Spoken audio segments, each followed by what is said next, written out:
नमस्कार दोस्तों, क्या आपको भी लगता है कि डायबिटीज ठीक नहीं हो सकती है, या आपको बोल दिया गया है कि डायबिटीज अगर हो गई है या होने वाली है तो इसका इलाज संभव नहीं है? तो आज जो भी आपके मिथ हैं, जो भी आपकी क्वेरीज हैं, वो आज हम इस वीडियो के राही सोल्व करने की कोशिश करेंगे। मैं doctor Yogesh Bansal, MD PhD Ayurvedic consultant, associate professor, आज आपसे डिस्कस करूंगा मधुमेह या फिर जिसे हम डायबिटीज बोलते हैं उसके बारे में। अब आज के टाइम पर एक बड़ा ही कॉमनली आप सब लोग देख रहे होंगे कि लोग डायबिटीज रिवर्सल के ऊपर काम कर रहे हैं, बात कर रहे हैं कि डायबिटीज अगर हो गई है तो हम उसको रिवर्स कर देंगे, ठीक कर देंगे। तो ऐसा क्लेम भी करते हैं कुछ लोग। आज हम लोग डिस्कस करेंगे पर्टिकुलरली डायबिटीज के बारे में कि इसको ठीक किया जा सकता है, कैसे ठीक किया जा सकता है, ये हो भी सकती है ठीक कि नहीं ठीक हो सकती है। अगर हम बात करते हैं डायबिटीज की, तो डायबिटीज दो शब्दों से मिलकर बनता है, डायबिटीज एंड मेलाइटस। इसके दो टाइप्स होते हैं, type 1 and type 2। Type 1 diabetes उस डायबिटीज को कहते हैं जिसमें बॉडी के अंदर पेंक्रियास नामक जो हमारा ऑर्गन है वो इंसुलिन बनाने की क्षमता खो देता है। इंसुलिन बॉडी में नहीं बनती है, जिसकी वजह से हमें ऊपर से इंसुलिन लेनी पड़ती है इंजेक्शन की फॉर्म में। और दूसरी होती है जिसे हम बोलते हैं टाइप 2 डायबिटीज या फिर DM टाइप 2। इसमें जो हमारा पेंक्रियास है उसमें इंसुलिन बनाने की क्षमता कम हो जाती है, होती है बट कम हो जाती है, जिसकी वजह से बॉडी के अंदर इंसुलिन की मात्रा कम पैदा होती है, जिससे बॉडी में इंसुलिन कम होने की वजह से हमें या तो दवाइयों की मदद से या फिर परहेज की मदद से इसको टैकल करना पड़ता है। अब हम बात करेंगे अगर डायबिटीज मेलाइटस टाइप 1 टाइप 2 होता किसको है। टाइप 1 बीमारी आमतौर पर जेनेटिक बीमारी होती है, ये आमतौर पे बच्चों में मिलती है, शुरू से ही जन्म से ही बच्चे को प्रॉब्लम होती है, या फिर जुवेनाइल ऑनसेट इसको बोला जाता है कि जन्म के बाद या जन्म के टाइम पर ये बीमारी हमें मिलती है। टाइप 2 डायबिटीज है वो आमतौर पर 50 के बाद की उम्र के पर्सन्स में हमें देखने को मिलती है, पर आज के टाइम पर ये बीमारी किसी भी उम्र में हो सकती है, ऐसा देखने को मिलता है। कई लोग जिनकी उम्र 25 साल है, 30 साल है, 40 साल है, उनके पेरेंट्स को, अगर मदर को या फादर को डायबिटीज टाइप 2 हो तो उनको ये दिक्कत दिखती है, जो अनुवांशिक होती है, जेनेटिक कारण से इसमें हो सकती है, या फिर लाइफस्टाइल डिसऑर्डर की वजह से भी डायबिटीज देखने को मिलती है। अब अगर हम बात करते हैं प्री डायबिटिक पेशेंट्स की, आज का हमारा जो मेन कंसेप्ट रहेगा या मेन टॉक रहेगा वो प्री डायबिटिक पेशेंट के ऊपर रहेगा। जिन लोगों को तो डायबिटीज डायग्नोस कर दिया गया है, लेबल कर दिया गया है, वो दवाई खा रहे हैं, परहेज कर रहे हैं, तो उनका चल रहा है। उनके ऊपर तो हजारों आपके पास वीडियोस हैं, आपने सुना भी होगा, देखा भी होगा, जो लोग खा रहे हैं उनको पता भी है। कैसे इस बीमारी से हम बच सकते हैं, कैसे इस बीमारी से हमें अपने आप को बचाना है। इंडिया को मदर ऑफ डायबिटीज बोला जाता है कि ये यहाँ पर सबसे ज्यादा डायबिटीज मिलती है पूरी दुनिया में। हमारे यहाँ पर 30 से 40 करोड़ लोगों को इस टाइम डायबिटीज है, जो कि बड़ा ही जबरदस्त नंबर है। आने वाले टाइम पर ये और भी बढ़ सकता है। अगर किसी को डायबिटीज नहीं हुई है, उसे प्री डायबिटिक बोला गया है, जिसे हम बोलते हैं बॉर्डर लाइन डायबिटीज, तो उसे हम कैसे रिवर्स कर सकते हैं? जी हाँ दोस्तों, आपने ठीक सुना। अगर हम रिवर्स की बात करते हैं तो प्री डायबिटिक कंडीशन को रिवर्स किया जा सकता है। इसके लिए क्या करना है, कैसे हमें समझना है, वो कुछ कारण है जो मैं आपको अभी बता रहा हूँ, उसको आप समझिए। सबसे पहले आपको पता होना चाहिए कि प्री डायबिटिक कंडीशन होती क्या है, किसको ये बीमारी हो सकती है, कैसे इस बीमारी का निजात पाया जा सकता है। प्री डायबिटिक कंडीशन वो कंडीशन होती है जिसमें पेशेंट की sugar level up and down हो रहा है, बट वो रीनल थ्रेशोल्ड क्रॉस नहीं कर रहा है या फिर उसके आसपास रह रहा है। रीनल थ्रेशोल्ड का मतलब होता है कि जिस टाइम पर ब्लड शुगर बॉडी में बढ़ जाती है और वो यूरिन से आनी शुरू हो जाए, उसे हम रीनल थ्रेशोल्ड बोलते हैं। अगर किसी का जो ब्लड शुगर लेवल है वो 170 के आसपास है तो वो जनरली रीनल थ्रेशोल्ड के आसपास आता है। अगर 170 ब्लड शुगर लेवल क्रॉस कर जाता है, फिर वो शुगर यूरिन में आनी शुरू हो जाती है, जिसे हम रीनल थ्रेशोल्ड क्रॉस करना बोलते हैं। आज के टाइम पर हमारे पास अवेलेबल है, लैब इन्वेस्टिगेशन अवेलेबल है। अगर हमें फाइंड आउट करना है कि हमें डायबिटीज है तो उसके लिए बड़े सिंपल से 2 टेस्ट बोले जाते हैं। ब्लड के सैंपल से हम इसको फाइंड आउट कर सकते हैं। एक गोल्ड स्टैंडर्ड टेस्ट होता है जिसे हम बोलते हैं HbA1c, ग्लाइकोसाइलेटेड हीमोग्लोबिन। इससे हमें पता लग जाता है कि आपकी शुगर लेवल बढ़ा हुआ है, आपको डायबिटीज है या प्री डायबिटिक स्टेज में है। इसमें वैल्यूज आती हैं 4, 5, 6, 7, 8, 9, 10 इस तरीके से। अगर अगर आपकी शुगर की या आपकी HbA1c की वैल्यू 5.7 से ऊपर है तो लेबल किया जाता है कि आप प्री डायबिटिक स्टेज में हैं। अगर वो 6.4 से ऊपर चला जाता है, 6.5 हो जाता है, तो ये डायबिटिक कंडीशन आ जाती है। अगर ये 7 आता है, 7.5 आता है, तो ऐसा बोला जाता है कि आपको डायबिटीज़ है बट वो गुड कंट्रोल में है। और अगर ये 7.5 से ऊपर चला जाता है तो ये बोला जाता है कि इट्स नॉट कंट्रोल, आपको मेडिसिन की रिक्वायरमेंट है। तो हम बात कर रहे हैं जिनका HbA1c 5 से लेके 6.4 के बीच में है, जो ओबीस हैं, मोटे हैं, जिनका वजन ज़्यादा है, जिनकी लाइफस्टाइल जो है वो प्रॉपर नहीं है। जी हाँ, लाइफस्टाइल सबसे बड़ा मैटर करता है प्री डायबिटिक कंडीशन में। इस टाइम पर बॉडी के अंदर इंसुलिन की मात्रा तो है बट वो इंसुलिन हमारे ऑर्गन तक नहीं पहुंच पा रही है। होता क्या है, हम जब भी हम कुछ खाते हैं, सपोज हमने यहाँ से इस हाथ की तरफ देखिए मेरे, अगर हमने रोटी खाई, फ्रूट खाया या फिर कोई भी चीज़ खाई तो हमारी बॉडी के अंदर शुगर जाती है। उस शुगर को पचाने के लिए पैंक्रियास से इंसुलिन निकलती है। वो इंसुलिन ब्लड के रास्ते हमारे लीवर में पहुंचती है। उसको, जो हमारी बॉडी में शुगर जा रही है, उसको लीवर तक पहुंचाने का काम करती है। जितनी ग्लूकोज लीवर में चले जाती है, लीवर उसको स्टोर कर लेता है, एनर्जी के रूप में हम लोग उसको यूटिलाइज करते हैं। और जो बची हुई शुगर होती है वो ब्लड के अंदर घूमती रहती है, सर्कुलेट होती रहती है और वही हमें ब्लड में नज़र आती है मात्रा के रूप में। अगर ये मात्रा 170 से ऊपर चले जाती है तो उस कंडीशन को हम लोग डायबिटीज़ बोलते हैं। प्री डायबिटीज स्टेज में कभी ये मात्रा 160 पे जाएगी, कभी 140 पे जाएगी, कभी 130 पे जाएगी। तो हमें करना क्या है? सबसे पहले हमें अपना लाइफस्टाइल डिसऑर्डर जो भी है उसको कवर करना है। अगर आपका पेट ज़्यादा है, वेस्ट ज़्यादा है या फिर आपका वजन ज़्यादा है तो उसे कंट्रोल करना है। सबसे बड़ा जो काम होता है शुगर को कंट्रोल करने का, उसका नाम होता है लीवर। लीवर के अंदर ही शुगर जाती है, स्टोर होती है। अगर लीवर सेल प्रॉपरली काम नहीं करते हैं, शुगर को जमा करके नहीं रखते हैं, तो वो ब्लड में आती है। इसलिए सबसे पहले आपको अपनी डाइजेशन को सेट करना है, अपने फैट सेल को कम करना है ताकि लीवर प्रॉपरली काम कर सके। तो उसके लिए 3 मंत्र है। जो आपकी कमर का साइज है वो 36 से ऊपर नहीं होना चाहिए मेल में। अगर ये ऊपर, उसके ऊपर जाता है तो ये प्री डायबिटिक कंडीशन का पार्ट बनता है। फीमेल में जो कमर का साइज है वो 32 इंच से ऊपर नहीं होना चाहिए और मेल में 36 इंच से ऊपर नहीं होना चाहिए। सबसे ज्यादा जरूरी होता है पेट का फैट। जो फैटी पेट होता है, जिनका मतलब पेट निकला हुआ होता है, जो पेट फैला हुआ होता है, वो चीज फैटी लीवर होने की वजह से या फिर लीवर में फैट इकट्ठा होने की वजह से या फिर बॉडी के अंदर फैट की मात्रा ज्यादा होने की वजह से प्री डायबिटिक कंडीशन को प्री डिस्पोज करती है। There are some predisposing factors. कुछ प्री डिस्पोजिंग फैक्टर्स होते हैं जिसकी वजह से डायबिटीज होने के चांसेस बढ़ जाते हैं। सबसे पहला कारण वजन का ज्यादा होना, दूसरा कारण वेस्ट, कमर का ज्यादा होना, तीसरा कारण आपकी फैमिली में किसी को डायबिटीज होना। अगर इन 3 चीजों में आपको कोई भी चीज है तो इसके ऊपर आपको काम करना पड़ेगा। अगर आपका वेस्ट लेवल 36 से ज्यादा है तो कोशिश करके उसको उसके नीचे लेके आना है। वजन आपकी ऊंचाई के अनुसार होना चाहिए। एक बड़ा सिंपल सा फार्मूला है कि आपका वजन कितना होना चाहिए, आइडियल वजन कितना होना चाहिए।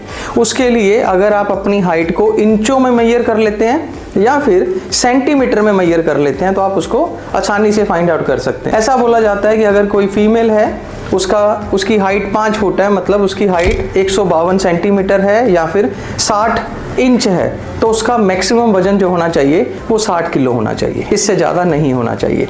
या फिर इसको प्लस माइनस हम 5% बोल सकते हैं। अगर कोई मेल है जिसकी हाइट 5 फुट है या फिर 6 फुट है तो उसको उसके अनुपात में लेना है। अगर किसी की हाइट 6 फुट है तो मतलब उसका इंचों में वजन, उसका इंचों में हाइट हुई 72 सेंटीमीटर, उसकी इंचों में हाइट हुई 72 इंच, तो आपका वजन जो होना चाहिए वो 72 किलो से 5 किलो ऊपर हो सकता है या फिर 5 किलो नीचे हो सकता है। ये आइडियल वजन है। अब अगर किसी की हाइट 6 फुट है और उसका वजन 100 किलो है तो इसका मतलब उसका बॉडी वेट ज़्यादा है। इसके लिए हम लोग एक कैलकुलेशन भी करते हैं, BMI उसको बोलते हैं, बॉडी मास इंडेक्स। आप गूगल पे जाएंगे, फॉर्मूला उसमें डालेंगे तो आपको अपना BMI भी आ जाएगा। आपको अपने BMI को कंट्रोल रखना है, बॉडी फैट को कम रखना है, शुगर को बढ़ने से रोकना है।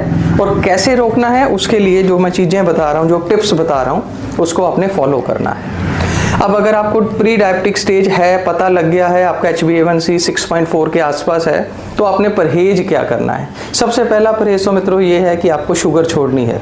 जी हाँ, इसका कोई अल्टरनेटिव नहीं है। टीवी के ऊपर, वीडियो के ऊपर, विज्ञापनों में ये बताते हैं कि आप चीनी छोड़ दो, गुड़ खा लो, या फिर गुड़ खा सकते हैं, चीनी नहीं खा सकते हैं, या फिर कुछ लोग कहते हैं कि आप फ्रूट कोई सा भी खाओ, आम खाओ, केला खाओ, संतरा खाओ। ऐसा नहीं है। एक बार अगर आप इसको रिवर्स करना चाहते हो तो थोड़ी देर के लिए आपको अपनी शुगर कंटेंट को लिमिट करना पड़ेगा, रोकना पड़ेगा, खत्म करना पड़ेगा। रॉ फॉर्म में चीनी बिल्कुल नहीं खानी है, जिसे हम व्हाइट शुगर बोलते हैं। वो आप candy, cold drink, chocolate, toffee इसकी फॉर्म में, किसी भी फॉर्म में नहीं खाएंगे अगर आपको इस कंडीशन को रिवर्स करना है। दूसरा, इस कंडीशन में सबसे बड़ा काम होता है जो पीक लेवल आता है। जैसे हम कुछ खाते हैं शुगर बढ़ जाती है, जैसे हम खाना नहीं खाते हैं शुगर कम हो जाती है।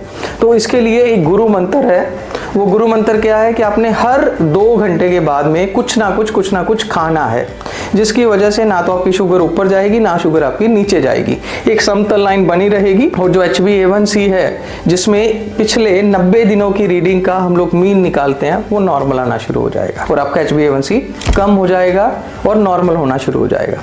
तो सबसे पहला काम आपको शुगर को बंद करना है, लिमिट करना है।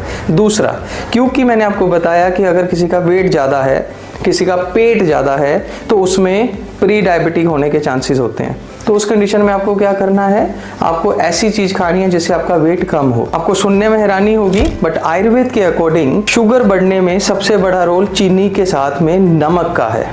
अब वो नमक का कैसे है? आयुर्वेद में शुगर को, डायबिटीज को मधुमेह के अंतर्गत लिया गया है, जो कि प्रमेय का एक भेद है। प्रमेय का मतलब होता है प्रचुर मात्रा में मेह का सरण होना। प्रमेय का मतलब होता है यूरिन का सरण होना या मूत्र की सरण होना। जिस व्याधि में अत्यधिक मात्रा में मूत्र का सरण होता है उसे प्रमेय बोला जाता है, और जिस प्रमेय में मधु का सरण होता है उसे मधुमेह बोला जाता है। और ये कफज रोगों के अंदर आता है। अगर आपकी बॉडी में कफ रोग ज्यादा है, कफ दोष का ज्यादा है, तो उसमें आपको मधुमेह होने के चांसेस बढ़ते हैं।